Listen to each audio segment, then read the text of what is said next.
เห็นรถคันใดมากะแนมว่าลูกขี่มาก็บ่เห็นผู้ใดมากะถามข้าวมาแต่เมืองไทยมาแต่เมืองฝรั่งมาตั้งแต่เอาเมียเขมรชื่อเมียเพื่อนน่ะนางทุ่มมาบ้านนนทังหากมาอยู่ใหม่พี่แล้วดงมะแงวพี่ขอฝากแม่พ่อใหญ่บุญจันทร์อยู่อเมริกาเนาะถามว่า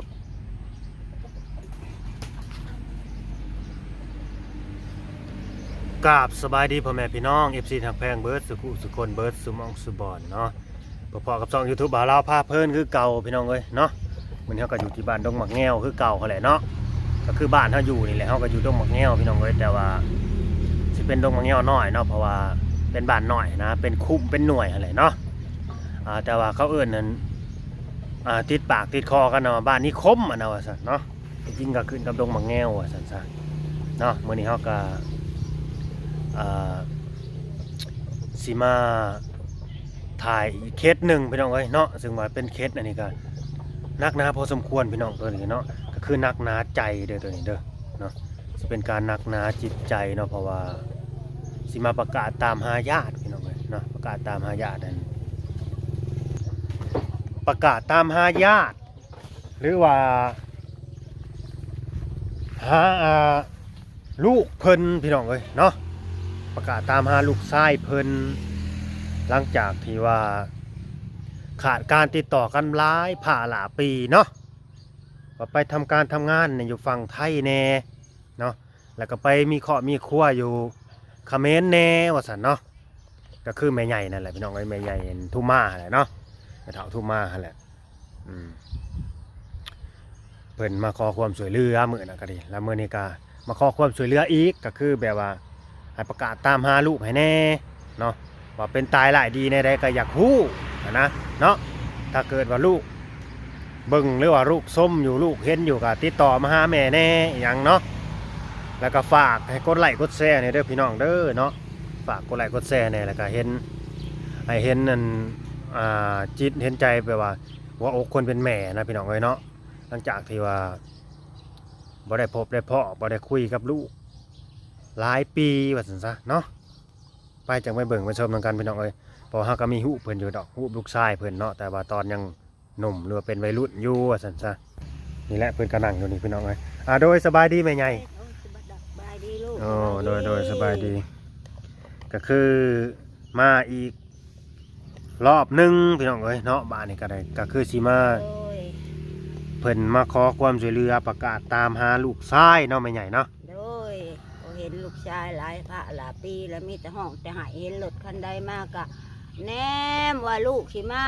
ก็บ่เห็นผู้ใดมากะถามข้าวมาแต่เมืองไทยมาแต่เมืองฝรั่งมาตั้งแต่เอาเมียเขมรก็มีหักถามผู้ใดก็บ่ฮู้จักบ่ฮู้จักบ่ฮู้จักบ่เห็นแล้วบ่ได้เอาฮู้ให้เขาเบิ่งบ่ว่าเห็นบ่คนบ้านเดียวกันเขาก็ฮู้จักโดยคือคนบ้านเดียวกันเนาะคนบ้านเดียวกันเป็นแบบพี่น้องจักปีไม่ใหญ่รวมทั้งเบิดทั้งสิ้นโย่ตั้งแต่ไปนั่นน่ะค่ะได้หลายปีแล้วเนาะนาง7 ปีแล้วบ่แต่อ้ายตัวไปอ้ายไปนะหลายปีแล้ว10 ปลายปีแล้วไปนะ10 ปลายปีตอนนั้นมีโทรศัพท์บ่มีได้โทรอยู่ว่ามีก็แบบว่าสิไปโทรน้ำหมู่เนาะหรือว่าเองทางแหละเครื่องคนฝากมาให้อันนั้นคือบ่งกระเด็นนะอันนั้นแหละเสียน่ะจังติดต่อกันบ่ได้นานมันเสียเลยเพื่อสิได้โทรศัพท์เพื่อสิไปหาน้ำหมู่รถแล้วบาทนี่นะนี่ได้ฮู้เพิ่นพี่น้องเอ้ยนี่ฮู้เนาะนี่เนาะอันนี้ผู้หญิงนี่เป็นแม่ผู้อยู่กลางนี่เป็นอ้ายเนาะผู้อยู่ซ้ายมือนี่เป็นน้องชายเพิ่นนี่นะพี่น้องเลยฮู้ตอนนั้นคนหนึ่งน่ะศรีสวรรค์คนหนึ่งน่ะท้าวตุลาคนใดตุลาคนใดศรีสวรรค์คนนี้ศรีสวรรค์คนนี้ตุลาโดยท้าวศรีสวรรค์กับท้าวตุลาเนาะแม่นแบบว่าถ้าไปอยู่บ่อนอื่นหรือว่าบ่อนไปทำการทำงานนะบางทีเพิ่นอาจจะเปลี่ยนชื่อกาเพิ่นก็สิฮู้จักบ่จักศรีสวรรค์น่ะบ่เปลี่ยนเนาะฝากกดไลค์กดแชร์ได้เด้อพี่น้องเด้อเนาะอันนี้คนนี้นะผ ผู้น้อยนี่คือไปมีเมียอยู่เขมรแม่นบ่แม่ใหญ่นี่หรือผู้นี้ ผู้เนาะผู้ใหญ่นี่ ผู้ใหญ่นี่บ่มีเมียอยู่เขมรน่ะ โอ้ย อ๋อคนนี่พี่น้องเอ้ยไปมีเมียอยู่กัมพูชาว่าซั่นเนาะ ตอนมีเมียน่ะเพิ่นติดต่อมาหาเจ้าอยู่บ่ว่าเอาเมียกัมพูชา ติดต่ออันแต่เมียเก่าเพิ่นบ่ให้อันตาย อ๋อ ติดต่ออยู่ฝากเงินอยู่ โดย บ้านนี่เลยเมียเพิ่นตายเลยลูกสาวเมียน่ะแต่งเมียให้เพิ่นก็บอกอยู่บ้านนี้ล่ะขาดการติดต่อกัน โอ้ลูกสาวแต่งเมียใหม่ให้ โดย คือแต่งเมียเขมรนี่บ่ โดย แต่งเมียกัมพูชานี่ให้พี่น้องเอ้ย แต่งเมียเขมรนั่นล่ะให้นะ และเพิ่นนี่นะกลับมาอยู่บ้านเมียเพิ่นบ่อยู่เขมรผมบ่หรือว่า อยู่พุ่นแล้วบ่ได้มา โอ้ เพิ่นบอกแม่ตะกี้เพิ่นว่าพ่อเฒ่าน่ะปลูกเฮือนให้อยู่ที่ทิมคลองบ่อนแหลมแมวเอ้ยว่าเพิ่นว่าน่ะแล้วเฮานั่นลูกเฮาใหญ่พูนเฮาจังสิมือเฮาสิชอนความลาว โอ้โดย ติดต่อกันบ่ได้บ้านนี่อยากโทรถามอยากโทรเว้าหันก็บ่ได้ ก็คือลูกชายผู้นี้นะไปเอาเมียอยู่เขมรพี่น้องเอ้ยหรือว่ากัมพูชาเนาะส่วนว่าผู้น้อยบาดนี่ผู้น้อยนี่อันนี้บ่ฮู้แม่นบ่ อยู่ชายก็น้อยปลาจีนบ่ อยู่จังหวัดใด ตะกี้ได้อยู่ปราจีนตอนรู้จักกันนะตอนที่ต่อกันได้นะ อ๋อตอนที่ต่อกันได้อยู่จังหวัดปราจีนบ้านนี่แหละติดต่อกันบ่ได้เลยบ่ บ่หลายปีแล้วติดต่อบ่ได้นี่ถามไผก็บ่ฮู้ถามไผก็บ่จัก ปี แล้ แล้ว วผู้น้อยนี่ที่ต่อบ่ได้ โดยโอ้พี่น้องเอ้ยฝากนี่เด้อพี่น้องเอ้ยนี่เนาะนี่ถ้าเอาอิหยังเกาะซื้อหยังก็มีตุลาเนาะ สองชื่อหนึงกิเท่านั้นแหละ อ๋อตุลากับกินี่แหละพี่น้องเอ้ยเนาะโอ้เดิมก็อยู่บ้านดงมะแงวเนาะบ้านดงมะแงวเมืองเงิน เมือง อุทุมพรนี่แหละพี่น้องเอ้ยเนาะ แหละ ถ้าเกิดว่าไปฮู้ไปจักไปเห็นก็ส่งข่าวมาแน่เด้อหรือว่าเพิ่นสิส่งข่าวมาหาแม่เพิ่นเนาะ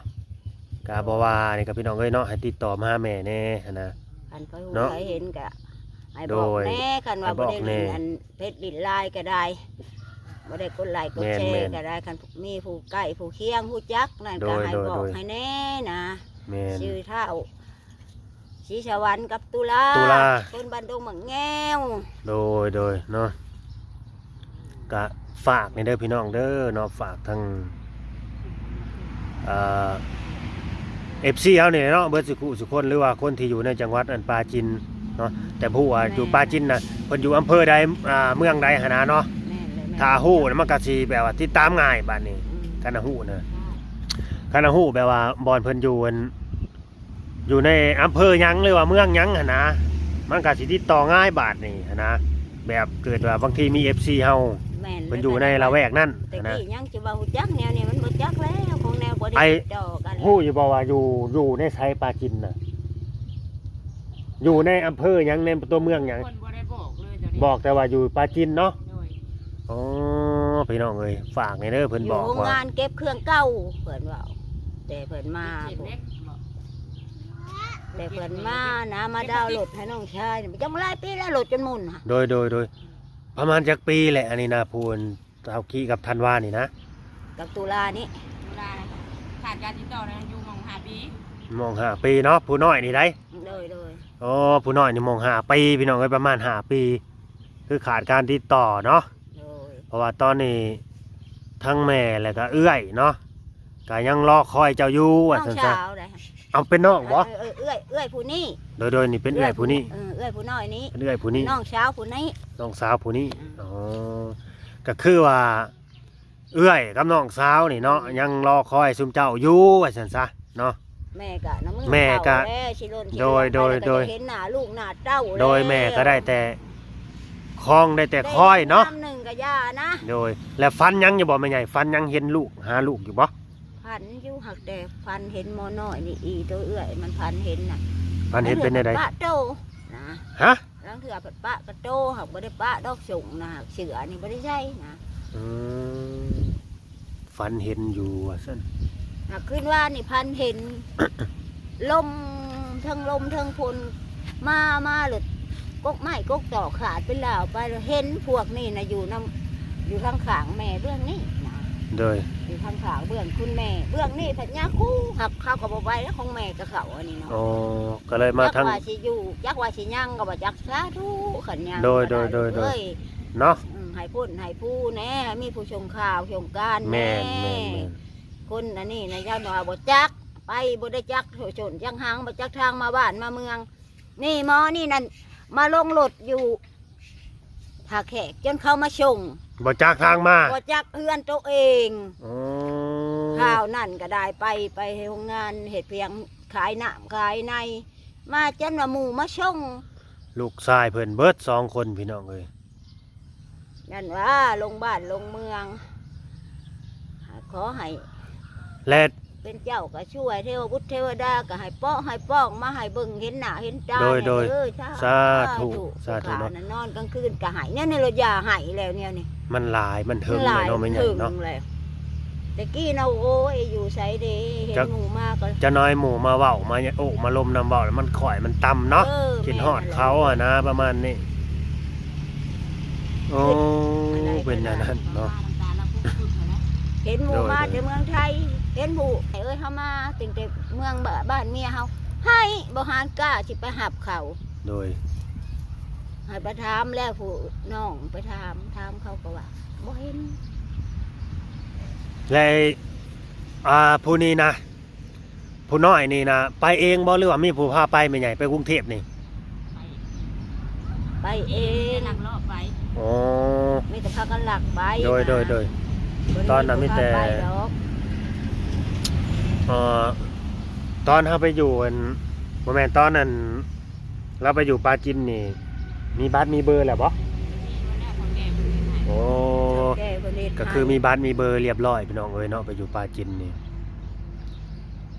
คือผู้น้อยนี่เนาะ แต่ตอนนั้นเพิ่นโทร ถ้า มา คิดหรือว่าทันว่าหั่นนะ เพิ่นว่าเพิ่นเอาเมีย เมี เนาะ ยคนไทยว่ะ ก็เอาเมียคนไทยน่ะชื่อเมียเพิ่นน่ะนางแก้ว ผู้นี้บ่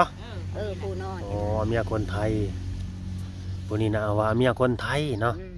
ชื่อเมียว่านางแก้วชื่อเมียเพิ่นน่ะ โดย แต่บ่ฮู้ว่าเมียอยู่จังหวัดใดนะพี่น้องเอ้ย ว่าอยู่จังหวัดใด อืม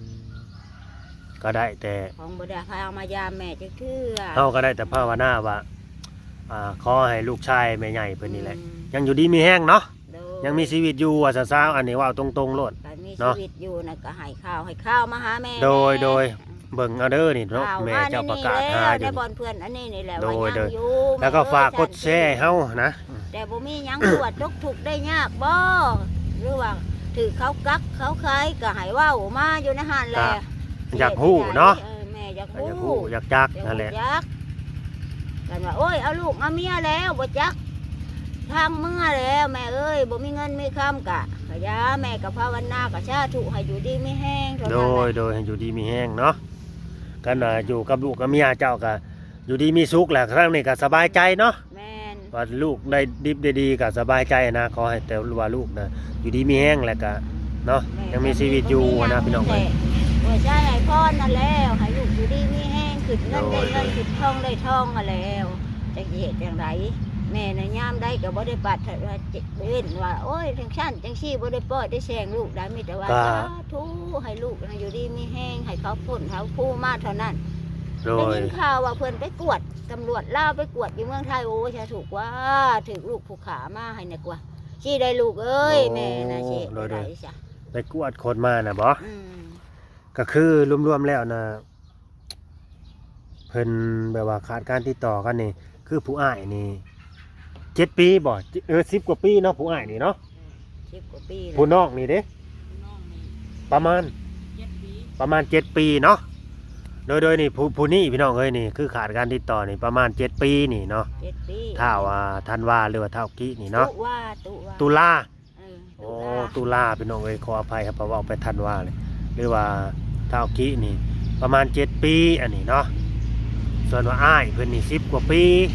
อันนี้เป็นอ้ายคนนี่เป็นอ้ายเพิ่น ผัวเมียถูกอยู่เขมร โดยอันนี้ผัวเมียอยู่กัมพูชานี่หรือว่าเขมรเนาะ10 กว่าปีอันนี้นะพี่น้องเลย